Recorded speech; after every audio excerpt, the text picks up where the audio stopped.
एक स्टूडेंट को अपने ही टीचर से प्यार हो जाता है। इस प्यार में वो किस हद तक गुजरती है ये सब इस मूवी में देखने को मिलेगा। गाइज ये मूवी आपको जरूर पसंद आएगी, लेकिन वीडियो को एंड तक देखने से पहले वीडियो को लाइक कर देना और हो सके तो सब्सक्राइब भी कर लेना।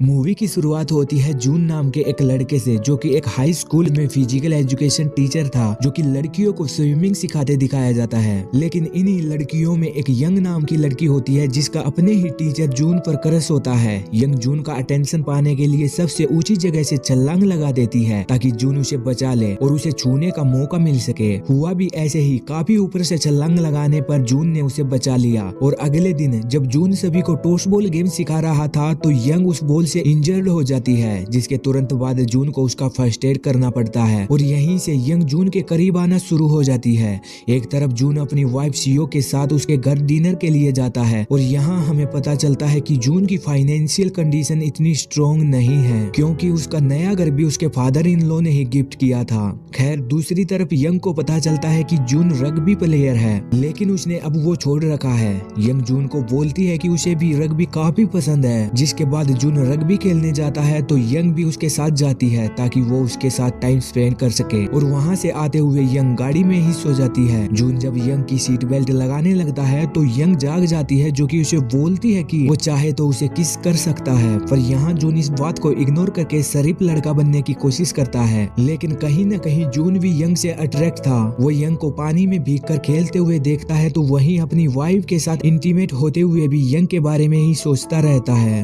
और फिर एक दिन जून स्कूल में लेट हो जाता है। इसी बीच बारिश आना भी शुरू हो जाती है और तभी यंग भी बारिश से बचते हुए वहां आती है। इनके बीच कुछ बातें होती हैं और तभी जून नोटिस करता है कि यंग को ठंड लग रही है, इसलिए वो पहनने के लिए उसे अपनी जैकेट देता है। लेकिन जब यंग जैकेट पहनने लगती है तो उसकी चेन अटक जाती है। कई बार ट्राई करने पर भी वो बंद नहीं होती। यंग जून को बोलती है उसे बंद करने के लिए। यंग के कहने पर जून चेन बंद करने लगता है तो वो अपने सामने यंग की बॉडी को देखकर फिसल जाता है, जिसके बाद ये दोनों किस करने लगते हैं। इससे ज्यादा कुछ और कर पाते उससे पहले ही कबाब में हड्डी बनकर सिक्योरिटी गार्ड रूम्स चेक करता हुआ वहां आता है। तो इस वजह से जून यंग को लेकर वहीं छुप जाता है। यंग आवाज न करे इसलिए जून उसका मुंह भी दबा देता है। लेकिन कुछ देर बाद ही जून देखता है कि सांस न ले पाने की वजह से यंग बेहोश हो गई थी। इसी बीच जून की वाइफ सीओ भी उसे ढूंढती हुई वहां आ जाती है, इसलिए जून को यंग को वहीं छोड़कर जाना पड़ता है। लेकिन वो बहाना बनाकर रात को यंग को लेने स्कूल जाता है, लेकिन वो देखता है यंग वहां नहीं थी। जिसके बाद जून परेशान हो जाता है, जो कि अगली सुबह भी यंग को ढूंढते हुए चक्कर लगा देता है और एक जगह यंग उसे मिल जाती है, जो कि बिल्कुल ठीक थी। यंग उससे पूछती है कि वो कहाँ चला गया था, तो वो उसे पिछली रात की सच्चाई बता देता है। इसी के साथ जून यंग को ये भी बोलता है कि उनके बीच जो भी कुछ हुआ था इसके बारे में वो किसी को न बताए।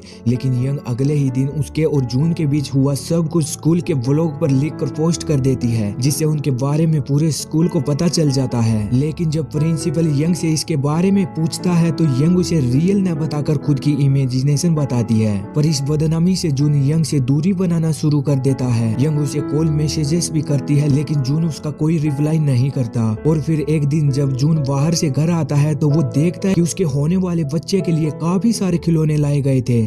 जून के घर पहले से ही मनी प्रॉब्लम थी, तो ये खिलौने ये सब वो सीओ से पूछ पाता उससे पहले ही वो अपने घर यंग को देखता है, जो वो सब खिलौने लाई थी। और फिर रात को डिनर करके यंग वहीं रुक जाती है। एक तरफ सीओ जून को बोलती है कि वो यंग को ट्यूशन देने वाली है। ये सुनकर जून ट्यूशन के लिए सीओ को मना करता है और बताता है कि यंग उसे लाइक करती है, इसलिए ही वो मेरे करीब आना चाहती है। पर सीओ इस बात को ज्यादा सीरियसली नहीं लेती। और फिर आधी रात को यंग जून को उसके रूम से निकालकर उसके साथ इंटीमेट होना चाहती थी, लेकिन जून उसे मना करता है। पर फिर भी हर रोज यंग जून के करीब रहने के बहाने ढूंढती रहती थी। और फिर एक दिन जून सभी लड़कियों को सीपीआर सिखा रहा था। यंग भी वही थी जो सोच रही थी कि डेमो के लिए वो उसे ही चूज करेगा, लेकिन जून ने यंग की जगह किसी दूसरी लड़की को चूज करके डेमो दिखाया। इसी बीच उस लड़की ने जून को ऑलमोस्ट किस कर ही लिया था। ये देखकर यंग को काफी बुरा लगता है और फिर उसी लड़की को नहाते हुए कोई चाकू मारकर भाग गया, जिसके बाद उसे हॉस्पिटल एडमिट करवाया गया। जून को यंग पर ही शक था, जिसके बारे में वो अपनी फ्रेंड यून को भी बताता है कि यंग ऐसा कर सकती है। जून काफी अपसेट हो गया था, इसलिए वो यून के साथ ड्रिंक कर लेता है और ज्यादा पीने की वजह से वो चल नहीं पाता, इसलिए यून उसे छोड़ने जाती है। लेकिन जून और यून को साथ देखकर शियो को अच्छा नहीं लगता,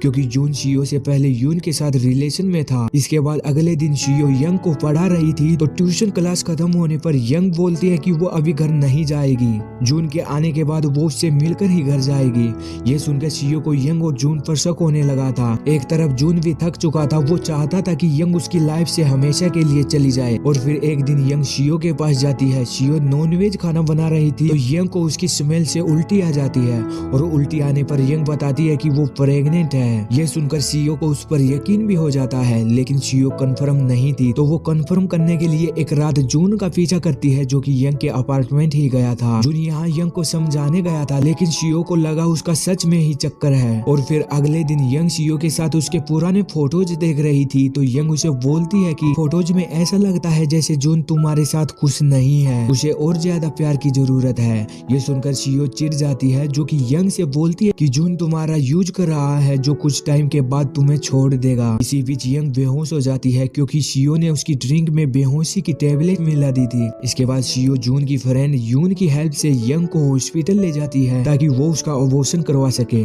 लेकिन वहाँ डॉक्टर्स ने चेक करके बताया कि यंग प्रेग्नेंट ही नहीं है। ये सुनकर शियो शॉक हो जाती है, क्योंकि वो सब यंग की इमेजिनेशंस थी। इसके बाद शियो यंग को वापस घर ले आती है। यहाँ यंग उसे बोलती है उसे सपने में लगा कि किसी ने उसका अबॉर्शन करा दिया है। यंग काफी परेशान हो जाती है और वो शियो के साथ फाइट करने लगती है, लेकिन तभी जून वहाँ आ जाता है, जो उन दोनों को अलग करता है। और फाइट की वजह से शियो के पेट में दर्द शुरू हो जाता है, तो जून उसे हॉस्पिटल लेकर जाता है, जो कि वहाँ बेबी को जन्म देती है। एक तरफ यून यंग को छोड़ने उसके घर जाती है, पर रास्ते में ही यंग उसे बोलती है कि उसके अबॉर्शन ड्रीम में तुम भी थी। ये बोलकर यंग यून को वहीं मार डालती है। और फिर अगले दिन यंग हॉस्पिटल पहुंचकर जून के बेबी को उठा ले जाती है और अपने अपार्टमेंट के टेरेस पर पहुंचकर वहां शियो को अकेले बुलाती है। शियो भी अपने बेबी के लिए अकेली ही यंग के पास पहुंच जाती है। वहां यंग उसे बोलती है तुम्हारा बेबी पानी की टंकी में है। ये सुनकर शियो बिना कुछ सोचे ही पानी की टंकी में कूद जाती है, जहाँ उसे बेबी की जगह बेबी डॉल मिलती है, क्योंकि ये यंग की चाल थी उसे मारने की। लेकिन तभी जून शियो का पीछा करते हुए यंग के घर पहुंचता है तो उसे अपना बेबी मिल जाता है और वो वहां से यंग के पास जाकर शियो के बारे में पूछता है तो यंग कहती है वो शियो से भी अच्छी वाइफ बन सकती है। लेकिन जून उसके ऊपर को ठुकरा देता है और यंग के बताने पर अपनी वाइफ को पानी की टंकी से निकाल लेता है। और जून के ठुकराने के बाद यंग उसी टेरिस से कूदकर सुसाइड कर लेती है। और फिर मूवी के क्लाइमेक्स में हम जून को अपनी वाइफ और बेबी के साथ रहता देखते हैं, पर वो बिल्कुल भी खुश नहीं था। गाइज अब वीडियो को लाइक करके फिल्मी टीवी चैनल को सब्सक्राइब कर लेना। मिलेंगे जल्दी ही अगली वीडियो में, तब तक अपना ख्याल रखना। Bye bye.